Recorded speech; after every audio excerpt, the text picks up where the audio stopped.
Vector की definition क्या है विनय मित्तल?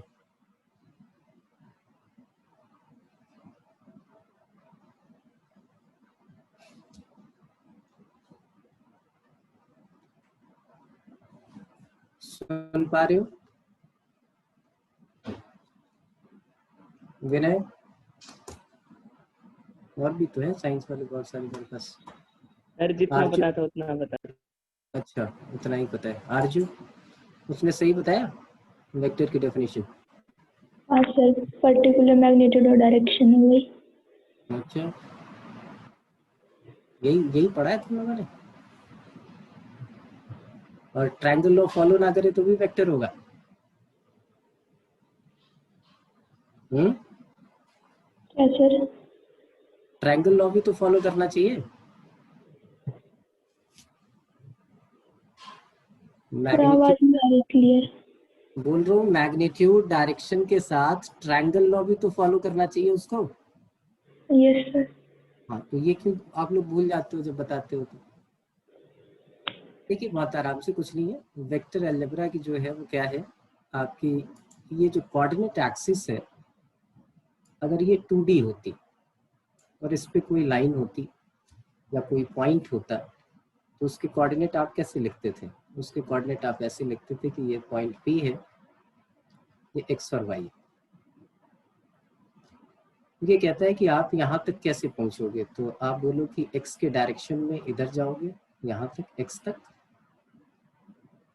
और y के डायरेक्शन में आप इधर जाओगे, तो रिजल्टेंट आपका ये आएगा, दैट इज OP। अब ये x एक्सिस की जगह इसको हमने i कैप लिख दिया और इसको हमने j कैप लिख दिया।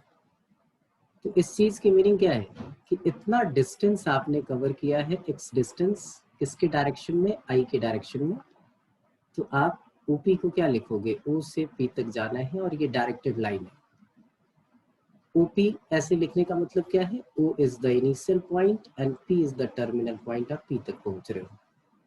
OP और PO दोनों अलग अलग चीजें हो गई, ये अपोजिट डायरेक्शन हो गई। अब इसमें क्या है, इनिशियल P हो जाएगा और O की तरफ आएगा तो ये डायरेक्शन अपोजिट हो जाएगा, तो इस चीज का ख्याल रखना है।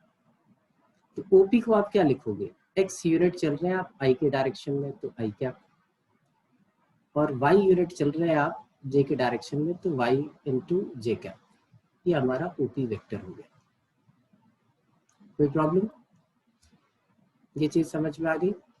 हर्षित नहीं आए सर। नहीं आए। नहीं, यस नो सर। अच्छा ठीक है, कोई और पूछ लेते हैं किसी से। ईशा? सर कुछ कुछ प्रिया? नहीं आई सर। ये पंगा रहेगा। अच्छा चलो, क्या ये मान लो थोड़ी देर के लिए मैं आई और जे हटा के इसका नाम कुछ और रख देता हूँ, थोड़ी देर में भूल जाओगे कोई डायरेक्शन है क्या है। ये पॉइंट XY, मैं इसको अभी जनरलाइज कर रहा हूँ, मैं वेक्टर पे पहुंच ही नहीं रहा। मैं बोल रहा हूँ PXY इस पॉइंट तक पहुंचना है, ये नॉर्थ है और ये ईस्ट है। आप कैसे पहुंचोगे, आप कैसे पहुंचोगे यहाँ तक? तो आपने बोला कि x direction in the direction of north और y distance in the direction of east, right? ये नॉर्थ आपने क्या दिखाया, डायरेक्शन दिखाया है ना। अब ये जो है, इस नॉर्थ को हटा के हमने इसका नाम आई कैप रख दिया, जो आई कैप जो है सिर्फ डायरेक्शन दिखा रहा है। इसको क्या बोलते हैं बाद में सीखेंगे कि ये यूनिट वेक्टर है कि क्या है। तो अगर आपको इस डायरेक्शन में x यूनिट जाना है तो आप इसको लिख दो x इंटू आई कैप। ये तो आपको दे रहा है मैग्नीट्यूड और ये दे रहा है आपको डायरेक्शन, राइट? और वाई ई का मतलब क्या है, किस डायरेक्शन में, वाई के डायरेक्शन में, इस डायरेक्शन में आप जा रहे हो, तो इस ई को हटाया हमने, ये लिख लिया। अगर इस डायरेक्शन में हमें चलना है तो वाई यूनिट चलना होगा और किस डायरेक्शन चलना होगा, जे के डायरेक्शन में चलना होगा। तो आप कहाँ पहुंच जाओगे, ओपी पे पहुंच जाओगे। आपको ओपी पे जाने के दो रास्ते हैं, इधर इधर या फिर डायरेक्टली यहाँ से यहाँ तक पहुंचने का। अब कुछ बातें क्लियर है? श्रेया से yes sir. Shreya, yes sir, yes sir. ये डायरेक्शन है बेटा, बस इतना याद रखना है। तो इस डायरेक्शन में जाने के लिए, लेकिन हमारे पास जो है ये सारा काम जो है वो 3D में होगा। अभी तो मैंने 2 से बताया, अब 3 होंगे तो कैसा दिखेगा। 3 होंगे तो एक एक्स एक्सिस होगी जिसको हमने आई कैप नेम दे दिया क्योंकि वो डायरेक्शनल है। और आप देखो इधर वाला डायरेक्शन अगर पॉजिटिव होता है तो इधर वाले डायरेक्शन को क्या बोलते हो आप, नेगेटिव। अगर इधर आओगे तो क्या आएगा, माइनस आई कैप।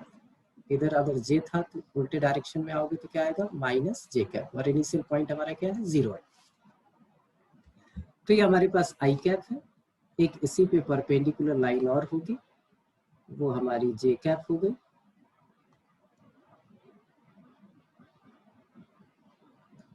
और एक तीसरी लाइन जो होगी वो हमारी क्या होगी, वो हमारी के कैप होगी। ये तीनों आपस में परपेंडिकुलर है। आप जहां बैठे हो वहीं से आप अपने घर के दीवार का कॉर्नर देखो। जो लेंथ है उसको आई कैप मान लो, जो विड्थ है उसको जे कैप मान लो, और जो हाइट वाली जो कॉर्नर दिख रही है उसको आप के कैप मान लो। राइट। अब इमेजिन करो उस कमरे में आप अपने टेबल तक पहुंचना चाहते हो, जहाँ पे आपका टेबल लगा है, स्टडी टेबल, आप वहाँ पढ़ना चाहते हो, पहुंचना चाहते हो, तो आप कैसे पहुंचोगे, आई के डायरेक्शन में कुछ यूनिट डिस्टेंस कवर करोगे, फिर जे के डायरेक्शन में जाओगे और फिर ऊपर के डायरेक्शन तक आओगे, तो आप अपने टेबल के सरफेस पे पहुंच जाओगे जहां आपने अपना फोन या नोटबुक रखा हुआ है। तो अगर कहीं यहाँ पे कोई पॉइंट पी है तो उसके 3 कोऑर्डिनेट होंगे, एक्स वाई एंड जेड। अब आपसे पूछा जाए कि भाई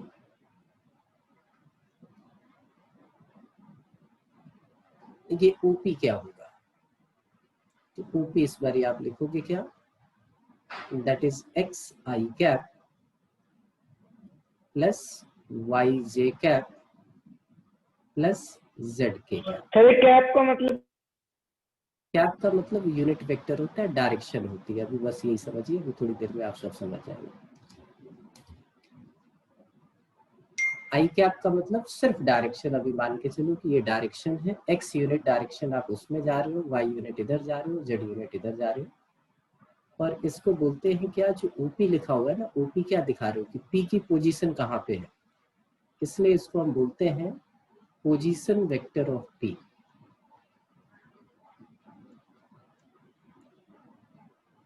क्या बोलते हैं, position vector of P. P की क्या पोजीशन है वो आप बता रहे हो, राइट।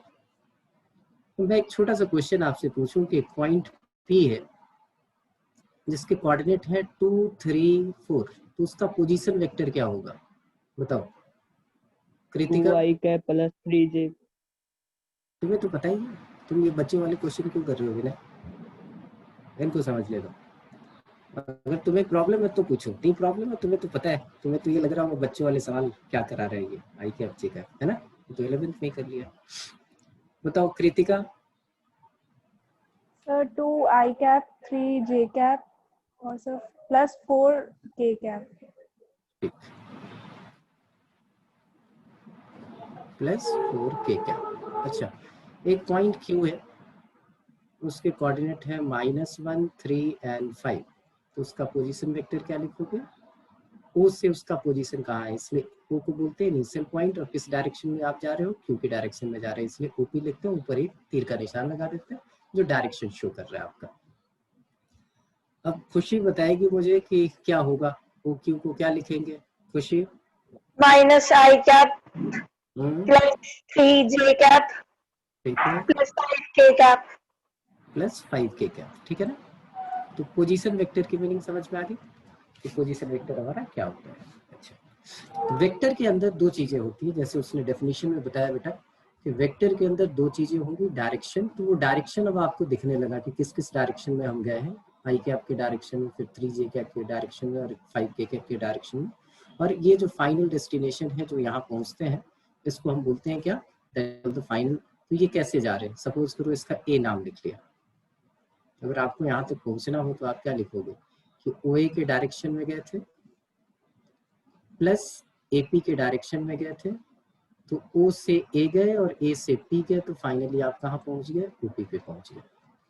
तो इसी को बोलते हैं that is called the triangle law. इसकी जरूरत नहीं पड़ेगी, ये ना भी समझ में आए कोई दिक्कत नहीं।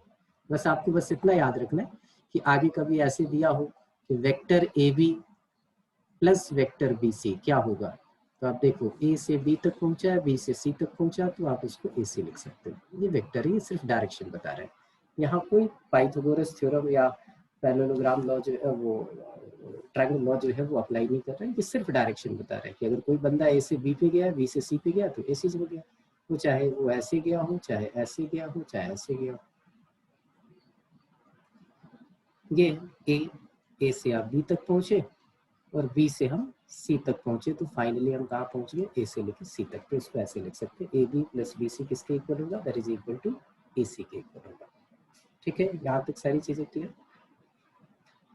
अब इसमें एक मैग्नीट्यूड की बात हो रही, तो मैग्नीट्यूड क्या होगा, फाइनली आप यहाँ थे और यहाँ आप पहुंचे, तो फाइनल डिस्टेंस आपने जो कवर किया वो क्या कवर किया, ये कवर किया। तो इसको बोलते हैं क्या, दैट इज कॉल्ड मैग्नीट्यूड। निकालना हो तो उस वेक्टर के साथ ये मॉड का साइन लगा देते हैं, उसको हम बोलते हैं that is called the magnitude of that vector. तो 2D होगा तो आपको पता है ये लेंथ x है, ये लेंथ y है, तो मैग्नीट्यूड ऑफ OP जब आप निकालेंगे तो मैग्नीट्यूड ऑफ OP क्या होगा, अगर 2 डायमेंशनल आपके पास प्लेन हो तो this is x square plus Y square, ये इसका मैग्नीट्यूड होता है। इतना आपने डिस्टेंस कवर किया है। अगर 3 डायमेंशनल होगा तो आप ऐसे निकालोगे, magnitude of OP is equal to under root x square plus Y square plus Z square.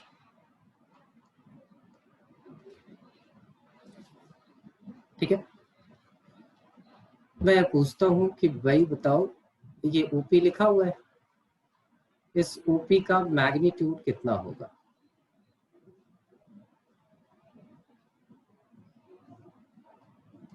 विवेक भी है, विवेक बताओ OP का मैग्नीट्यूड क्या है, नहीं मैं हर्षित, OP का मैग्नीट्यूड 2D में नहीं 3D है ना बेटा, जब 3 है तो ये इस OP का,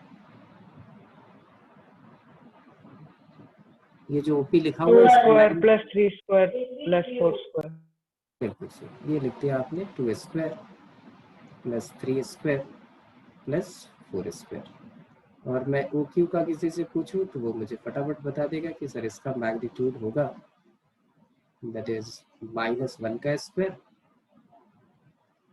प्लस 3 का स्क्वायर प्लस 5 का स्क्वायर। तो एक बात तो पक्की हो गई कि मैग्नीट्यूड जो है वो डिस्टेंस है, और मैग्नीट्यूड जो है किसी भी वेक्टर का जो होगा वो क्या होगा, that is not less than, that is always greater than equal to 0। क्या होगा, ग्रेटर देन इक्वल टू 0। ये आपके पास आ गया क्योंकि वो डिस्टेंस है। तो क्या क्या चीज सीख लिया हमने, अगर कोई पॉइंट होता है और वेक्टर OP निकालते हैं उसको बोलते हैं पोजीशन वेक्टर ऑफ P। अगर कोई दूसरा पॉइंट होता है Q और OQ निकालते हैं तो उसको बोलेंगे पोजीशन वेक्टर ऑफ Q। वो लिखना आपको आ गया, मैग्नीट्यूड निकालना आ गया, दो चीजें आपको पता चल गई। अब आ जाते हैं, हमें एक चीज और सीखनी है, वो है direction cosine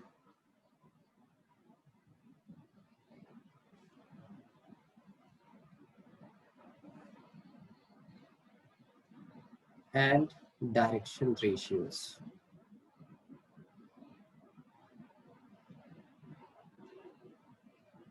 direction cosine and direction ratios.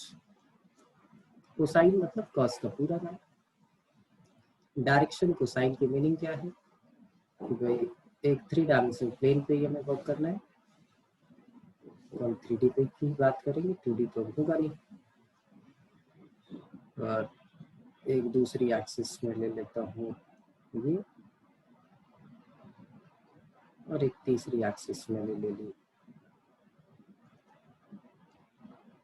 ये जो इस पे परपेंडिकुलर, तीनों म्यूचुअली एक दूसरे पे परपेंडिकुलर है। तो 2D में तो ऐसे ही टेढ़ा करके दिखाना पड़ेगा आपको। नॉर्मली क्या है, वो इसके ऊपर परपेंडिकुलर है। एक 2D पे ओरिजिन पे आप एक पेन जो है वो अपने बुक पे रख के देखिए, आपको दिख रहा होगा तीनों आपस में परपेंडिकुलर है। अब हमने यहाँ पे एक पॉइंट ले लिया P, उसके कोऑर्डिनेट हमने ले लिए x, y एंड z।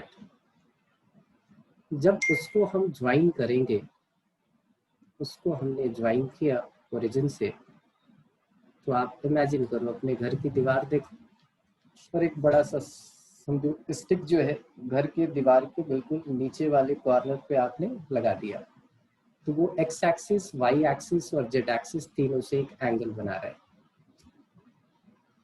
ये एंगल अगर अल्फा है तो ये एंगल बीटा होगा, और z के साथ वो जो एंगल बनाएगा उसका नाम हम गामा रख देते हैं।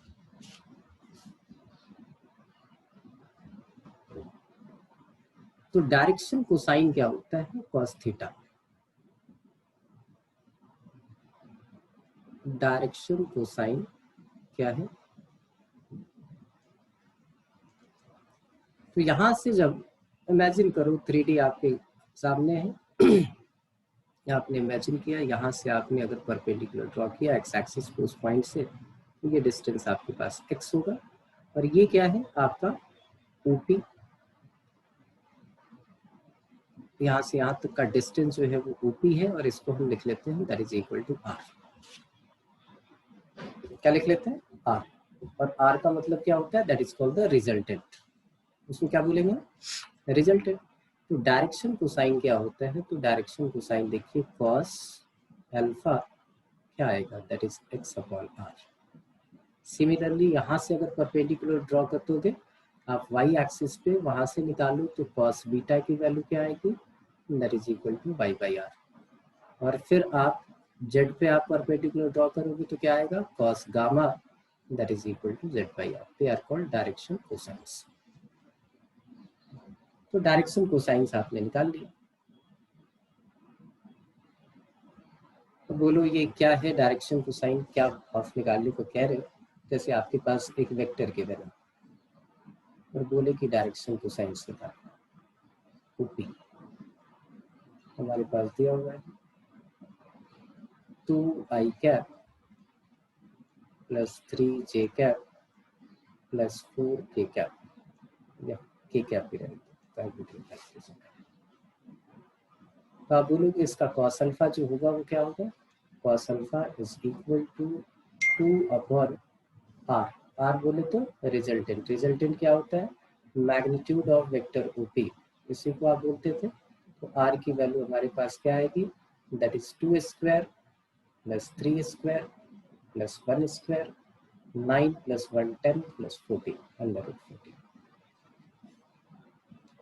कॉस बीटा क्या होगा, तो कॉस बीटा जो है वो हमारे पास 3 upon under root 14, and cos gamma जो होगा वो हमारे पास क्या आ जाएगा, that is 1 upon under root 14। Clear है ये डायरेक्शन कोसाइन, कोई दिक्कत तो बताओ। Isha, no sir.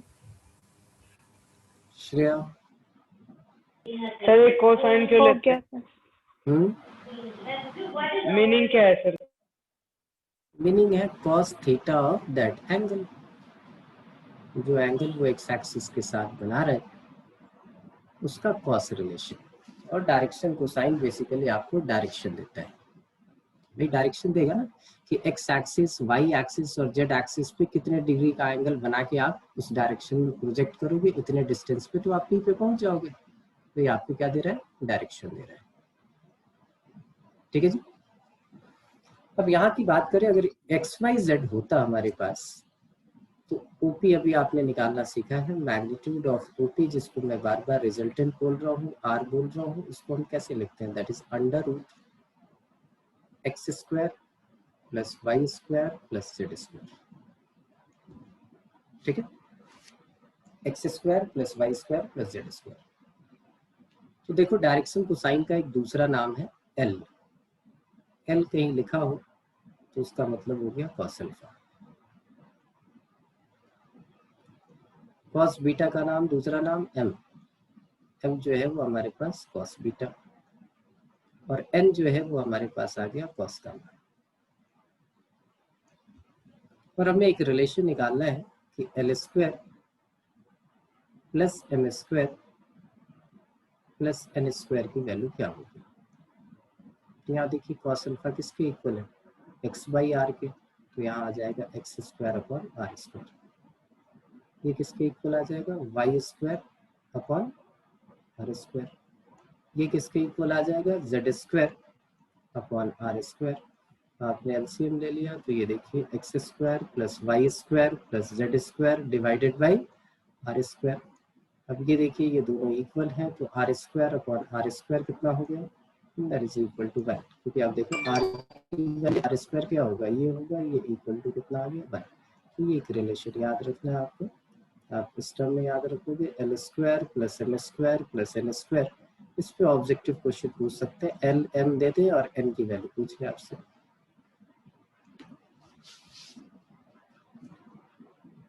ये है या ये स्टेटमेंट ये है, ये cos square alpha plus cos square beta plus cos square gamma, that is equal to 1। तो यहाँ एक ऑब्जेक्टिव क्वेश्चन आपसे पूछा जाता है कि if a vector making an angle alpha, beta, gamma with x-axis, y-axis and z-axis respectively, then find sin square alpha plus sin square beta plus sin square gamma। तो आप बोलो हमें रिलेशन पता है, cos square alpha cos square beta cos square gamma 1 होता है, तो इसको हम चेंज कर लेते हैं। cos स्क्वायर अल्फा को लिख लिया 1 माइनस साइन स्क्वायर अल्फा, इसको लिख लिया 1 माइनस साइन स्क्वायर बीटा, इसको लिख लिया हमने 1 माइनस साइन स्क्वायर गामा, और इसको किसके इक्वल कर दिया, दैट इज इक्वल टू 1। सबको उधर ले गए, तो देखिए sine square alpha plus sine square beta plus sine square gamma, इसकी वैल्यू क्या आ जाएगी, दैट इज इक्वल टू 2। ये हमारे पास 2 आ गई। तो ये ऑब्जेक्टिव क्वेश्चन हो सकता है। तो डायरेक्शन कोसाइन आपको निकालना आ गया। अब ये डायरेक्शन रेशियो क्या है,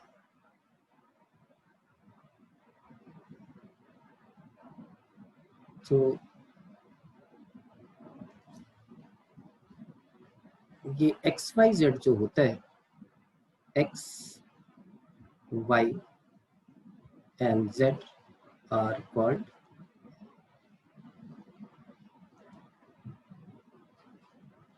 डायरेक्शन रेशियोज। मैं यहाँ पूछूं एक vector 2i cap plus 3j cap plus k cap है, इसका डायरेक्शन रेशियो क्या है, तो आप लिख के आओगे 2,3,1, ये इसका डायरेक्शन रेशियो है।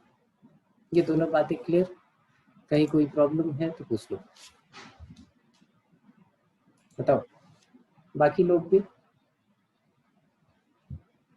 साइंस वाले भी क्वेश्चन पूछ सकते हैं, ऐसा नहीं है, क्वेश्चन तो आप पूछ सकते हो।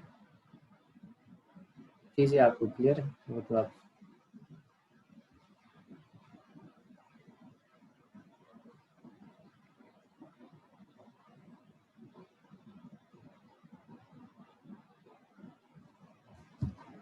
क्लियर है। खुशी, यस सर। ठीक, चलिए आ जाते हैं इधर अगले पार्ट पे। यहाँ पे पढ़ना है हमें टाइप्स ऑफ वेक्टर। वेक्टर की डेफिनेशन हमने की है। वेक्टर की डेफिनेशन क्या है, इसके पास डायरेक्शन होता है, इसके पास मैग्नीट्यूड होता है, उसको हम बोलते हैं क्या, वेक्टर। और वेक्टर की क्या क्या कहानी हो सकती है, खुद इमेजिन करो। आपको बोला कि जिंदगी में 2 ही लोग जो है हमेशा याद रखे जाते हैं, कौन कौन से, आप फिल्म देखते हो तो दो ही लोग याद रहते हैं, या तो विलन या फिर hero.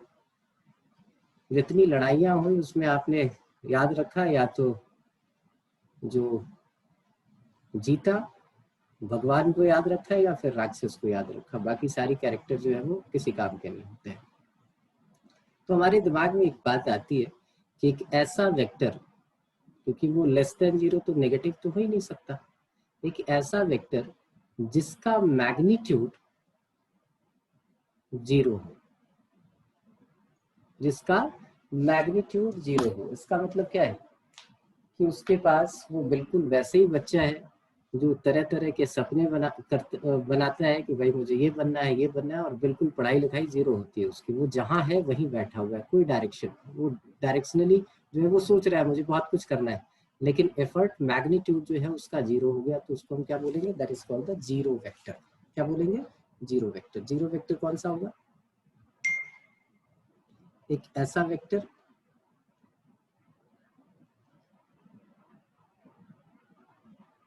zero vector, a vector whose initial and terminal points are same.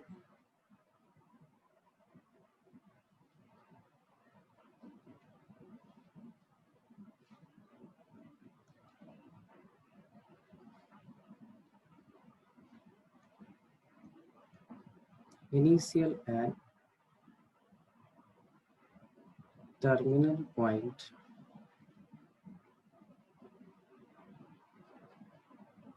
are same.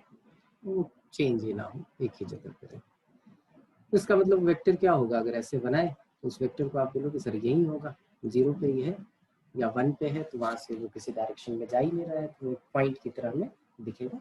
और जीरो वेक्टर को हम उससे डिनोट करते हैं, ये ओ है। और साथ में हमें ये भी याद रखना है कि magnitude of this vector is equal to zero. दूसरा, एक ऐसा वेक्टर जिसका मैग्नीट्यूड वन हो, उसको भी आप याद रखोगे, और उसी का नाम हमने क्या रखा है? That is called unit vector.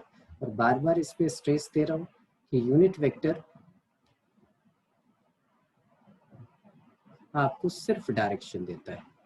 A vector whose magnitude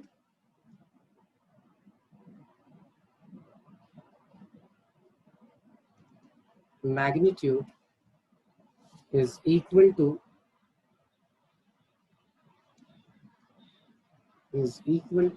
1। एक ऐसा वेक्टर जिसका मैग्नीट्यूड 1। अगर ए वेक्टर है और इसका मैग्नीट्यूड अगर 1 हो जाए तो आप इसको क्या बोलोगे? That is called unit vector. अब हर्षित के क्वेश्चन का आंसर मिल गया। ये जब यूनिट वेक्टर होगा तो ये बड़ा स्पेशल टाइप का वेक्टर है, इसके लिए उसके ऊपर एक कैप बना दिया गया। अब ये देखते हमें पता चल जाएगा कि इस वेक्टर का मैग्नीट्यूड जो है वो 1 है। तो आई का मैग्नीट्यूड 1 होता है, इसलिए उसको यूनिट वेक्टर बोलते हैं। वो आपको दिख ही रहा है, वो एक सिर्फ डायरेक्शन दे रहा है। जे कैप यूनिट वेक्टर है, के कैप हमारा यूनिट वेक्टर है। तो कोई भी ऐसा वेक्टर जिसका मैग्नीट्यूड 1 हो, उसको आप क्या बोलोगे? That is called the unit vector. यहाँ से यहाँ तक पहुंचा, कोई वेक्टर ए बी है, और आप बोलते हो कि ये डिस्टेंस जो है सिर्फ 1 यूनिट है, 1 यूनिट है, तो इस ए बी वेक्टर को आप क्या बोलोगे? That is unit vector. और इसको एक सर पे इसके टोपी पहना दो, ट्रायंगुलर टोपी, क्योंकि आपने इसको आइडेंटिफाई कर लिया और आपने बता दिया कि भाई ये यूनिट वेक्टर है।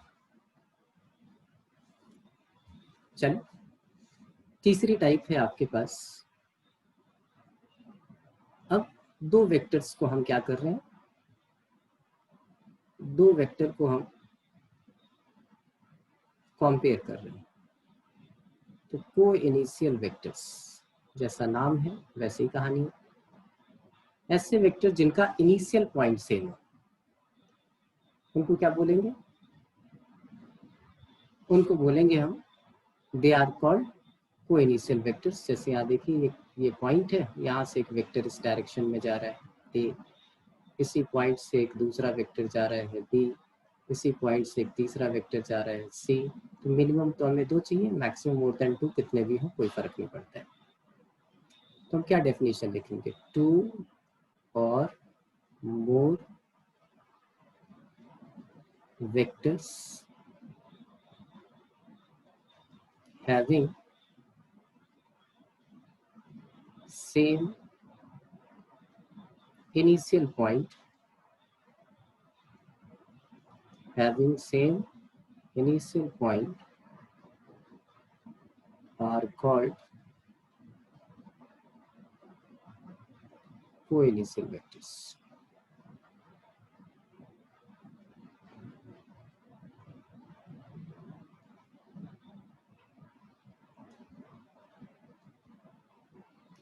जैसे आपसे पूछा जाए कि वेक्टर ए बी है, वेक्टर बी सी है, वेक्टर ए सी है, वेक्टर ए डी है, इनमें से कौन कौन से वेक्टर कोइनिशियल वेक्टर है? इनमें कौन कौन से वेक्टर कोइनिशियल वेक्टर है?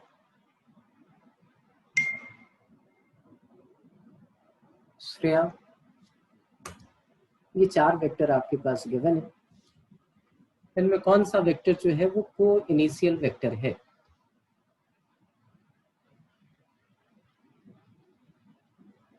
Shreya, yes sir.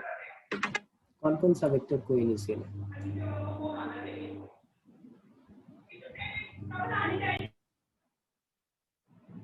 हर्षित, ए बी ए सी और ए डी।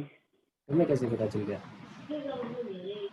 सर वो एक ए से स्टार्ट हो रहे हैं। देखो, ये इनिशियल पॉइंट होता है, ये टर्मिनल पॉइंट होता है। वेक्टर का डायरेक्शन अगर ऐसे है, उल्टा डायरेक्शन लगा दे, अगर ऐसा लिखा हो ए बी और ये डायरेक्शन लगा दे, हालांकि लगाते नहीं है, तो ऐसे लगाओ तो ये क्या होगा? ये इनिशियल होगा, ये टर्मिनल पॉइंट होगा। तो ये देखिए, ये ए से स्टार्ट हो रहा है, ये वाला भी ए से स्टार्ट हो रहा है, ये वाला भी ए से स्टार्ट हो रहा है, तो ये तीनों वेक्टर हमारे क्या हो गए? They are called coinitial vectors. इनका बहुत रोल नहीं है, ऑब्जेक्टिव क्वेश्चन में आपसे पूछ सकते हैं कोई डायग्राम बना के कि भाई इनमें से कौन कौन सा कोइनिशियल है। जैसे मैं ऐसे पूछ लूँ, तो रेक्टेंगल मैंने बना दिया,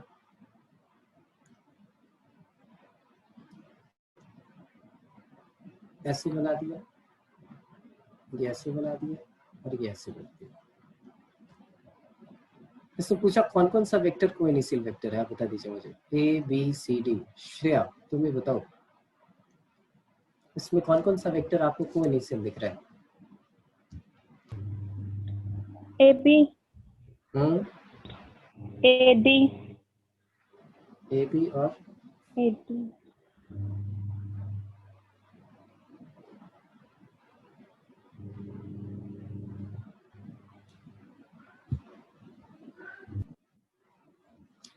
ये देखो ना, ए से स्टार्ट होने वाला वेक्टर एक ये है ए बी, और दूसरा क्या है?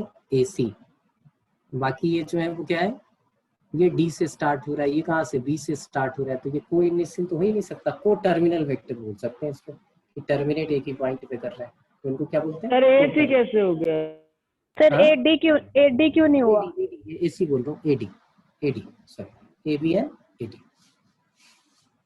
तो ये कुछ आना नहीं है वैसे, तो घबराने की कोई जरूरत नहीं है, बस बेसिक कॉन्सेप्ट आपको याद रहे तो आपका काम हो जाएगा। फोर्थ आपके पास क्या है? कोलिनियर। ये बड़ा इंपॉर्टेंट है। सर एक बार पीछे वाला पेज कर दो।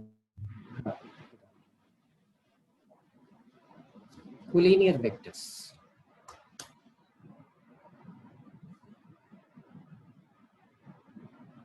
हो गया सर। अब आ जाते हैं किस पे? Collinear vectors. कोलिनियर वेक्टर्स क्या होते हैं कि कोलिनियर वेक्टर लिखेंगे कि टू और मोर vectors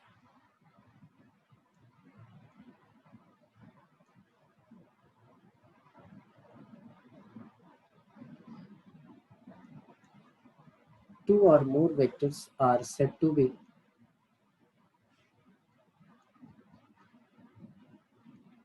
collinear if they are parallel to the same line.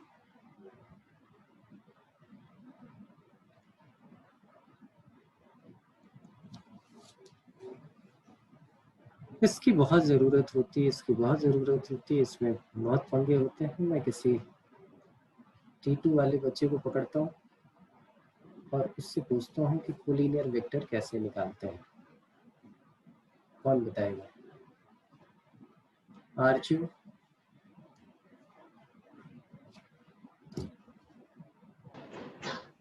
Yes sir. Collinear vector कैसे निकालते हैं बच्चे?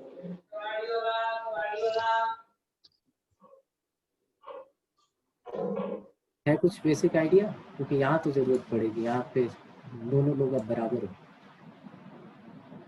नहीं। ठीक है देवेंद्र?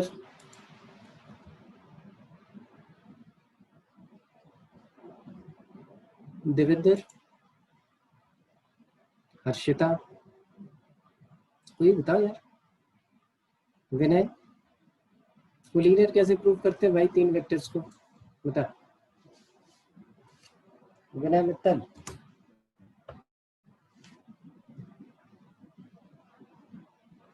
कोलिनियर कैसे प्रूव करोगे? ए, बी और सी 3 वेक्टर्स हैं, तो कोलिनियर कैसे प्रूव होगा?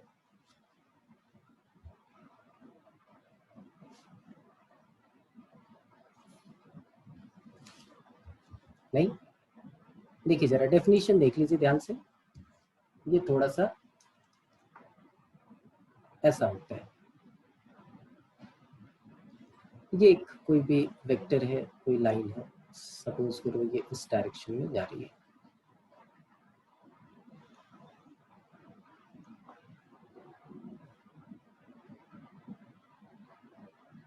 दो वेक्टर जो है हम ले लेते हैं, एक ये है,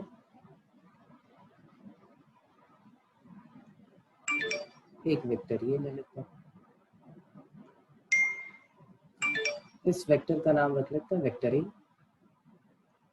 इसका नाम रख लिया वेक्टर बी, इसकी भी डायरेक्शन ये है, ये लिख लेते हैं वेक्टर सी। तो इन दोनों वेक्टर्स को आप बोलोगे दे आर कोलिनियर वेक्टर, क्योंकि ये इसके पैरेलल है। अब बात आती है क्या मैग्नीट्यूड से कोई फर्क पड़ता है? कोई फर्क नहीं पड़ता। इस वाले वेक्टर को आप छोटा कर दो, अभी भी ये कोलिनियर होंगे। देखो वेक्टर बी है, उसको हमने छोटा सा बना दिया,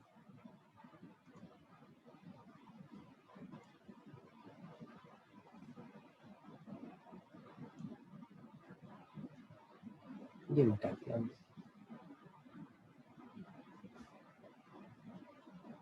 कितना छोटा, पैरेलल है वो भी, ठीक है, पैरेलल ही है इसको,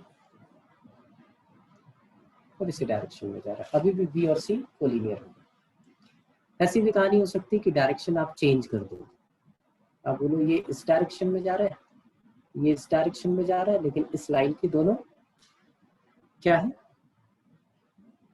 पैरेलल है। तो आप ये बोल सकते हो कि भाई ये दोनों वेक्टर जो है वो हमारे क्या होंगे? कोलिनियर वेक्टर होंगे। तो बात आती है कि पैरेलल की कंडीशन क्या होगी? पैरेलल के लिए कंडीशन क्या होगी? तो ये देखिए parallel vectors,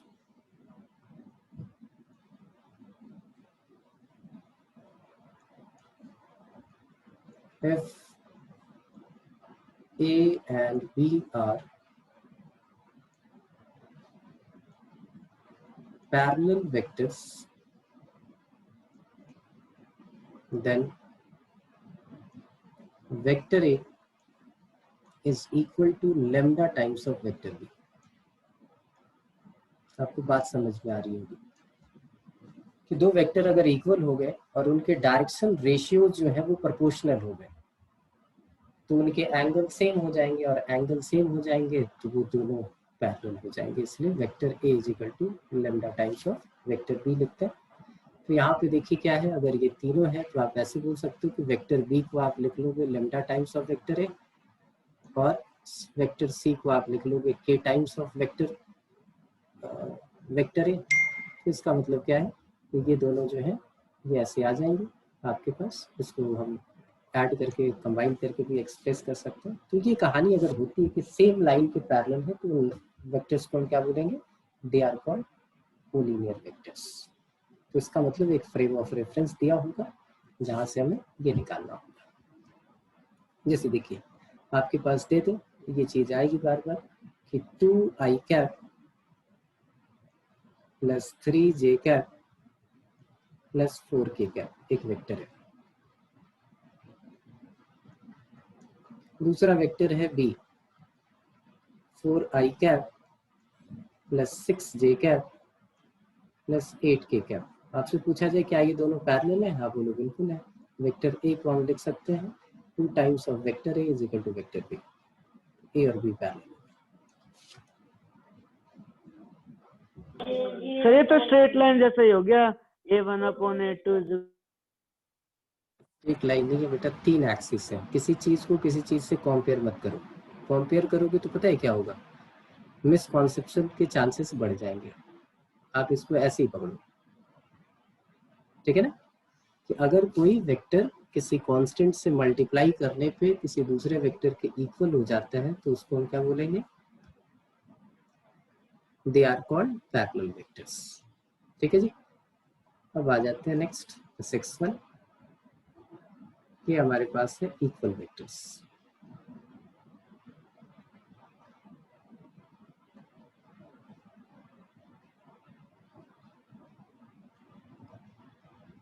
If vector A and vector B are equal vectors, then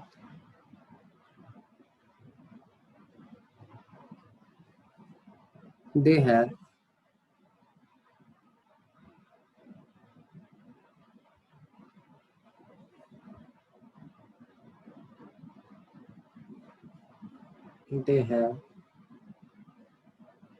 same direction and same magnitude.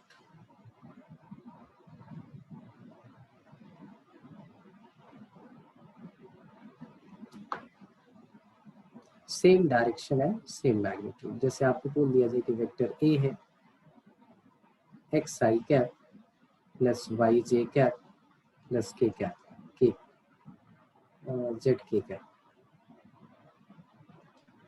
ये दूसरा वेक्टर है b 2i cap plus j cap plus 3k cap. और साथ में ये आपको कंडीशन दे दी जाए कि a and b are equal.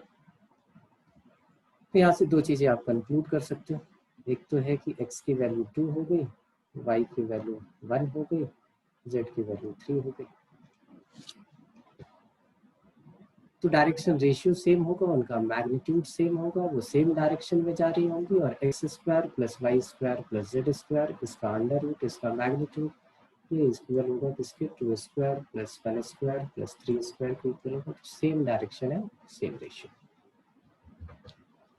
तो इक्वालिटी आ जाए दो वेक्टर की तो कंपेयर कर लेंगे।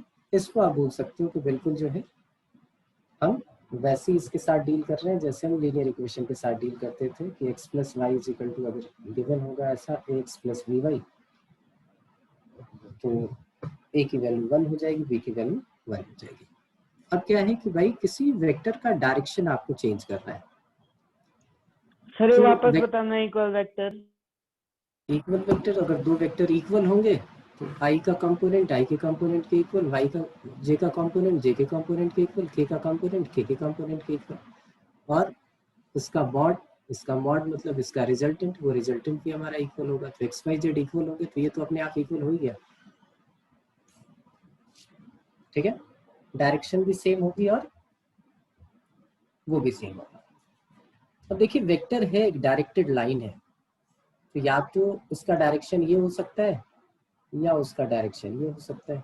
अब ये डायरेक्शन हो, सपोज करो ये वेक्टर ए है और इसका डायरेक्शन आपको अपोजिट करना है, तो आप माइनस से मल्टीप्लाई करते हो, उसका डायरेक्शन इधर हो जाएगा। नेगेटिव ऑफ अ वेक्टर,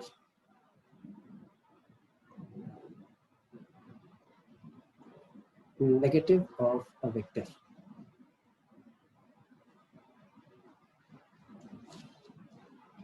एक वेक्टर का नेगेटिव क्या होगा? उसकी डायरेक्शन आप चेंज कर देते हो, डायरेक्शन चेंज कर दोगे, लेकिन उसका मैग्नीट्यूड जो है वो चेंज नहीं होगा। तो वेक्टर ए बी आपके पास है इसका नेगेटिव ऑफ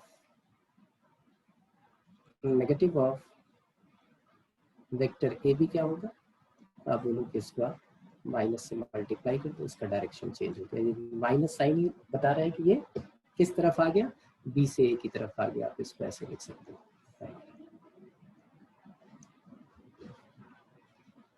तो वेक्टर्स और वेक्टर्स की टाइप हो गई। अब आपका काम क्या है, तो एनसीईआरटी की फर्स्ट एक्सरसाइज कर लेना। साइंस वाले बच्चे चाहें तो उसमें क्वेश्चन नंबर स्टार्टिंग के 2-3 क्वेश्चन जो है वो छोड़ देना, बाकी क्वेश्चन कर लेना। स्टार्टिंग में जैसे वो फोर्स और ये सारी चीज़ें पूछेंगे कि भाई वेट जो है वो वेक्टर है या स्केलर है, तो वो आता भी नहीं, वो करने की भी ज़रूरत नहीं। फर्स्ट एक्सरसाइज आप कंप्लीट कर लो, कल मिलोगे तो एडिशन ऑफ वेक्टर सिखा दूंगा, ठीक है, प्रोजेक्शन निकालना सिखा दूंगा, आगे कंटिन्यू कर लेंगे। क्योंकि मुझे लगता है थोड़ा स्लो चलेंगे तो सबकी समझ में आ जाएगा, अदरवाइज प्रॉब्लम रहेगी। ठीक है, तो कल मिलते हैं फिर। फर्स्ट एक्सरसाइज कीजिए और फिर जो प्रॉब्लम हो कल बताइए।